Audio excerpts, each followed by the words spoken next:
नाशिककर तुम्ही माझ्या पाठीमागे गर्दी बघू शकता, चला माझ्यासोबत. दादा एवढी गर्दी कसली झाली आहे? दादा आपल्याकडे फोल्ड 7 ची प्री बुकिंग चालू आहे.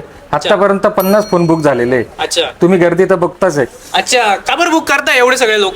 आपल्याकडे 256 च्या प्राइस रेंज मध्ये आपण 512 चा फोल्ड 7 कस्टमरला अच्छा, देणार आहे. कुठे यायचं हे घ्यायला? श्री सद्गुरू मोबाईल शॉपी पातळी पाटा नाशिक. मित्रांनो, खरंच तुम्ही 256 जीबीचा सॅमसंग G Fold 7 बुक केला तर तुम्हाला 512 जीबीचा G7 Fold भेटणार आहे. एवढेच नाही तर हा जगातला पहिला स्लिम फोल्डिंग फोन असणार आहे आणि तुम्ही हा 249 रुपये पर डे EMI वर घेऊ शकणार आहे. त्यानंतर या फोन मध्ये 200 मेगापिक्सल कॅमेरा असून यावर 12,000 कॅश डिस्काउंट आणि 12,000 LSV डिस्काउंट, त्याचसोबत चार्जर सुद्धा भेटणार आहे. तसेच Oppo Reno 14 मध्ये तुम्हाला 50 megapixel telephoto camera, 30x zoom, ultra clear 4K 60 FPS HDR video आणि AI एडिटर बघता येणार आहे. यांच्याकडे तुम्हाला सर्व ब्रँडचे स्मार्टफोन अगदी योग्य रेट्स मध्ये मिळून जाणार आहे आणि सर्वांसोबत 5 गिफ्ट तुम्हाला भेटणार आहे, ज्यामध्ये screen guard, cover, neck band, umbrella आणि मोबाईल स्टँड मिळून जाणार आहे. तर नाशिककर ही रील सेव्ह करा आणि व्हिजिट करा Sadguru mobile shoppe, opposite RK lawns, Pathardi Phata, Nashik, and follow for more.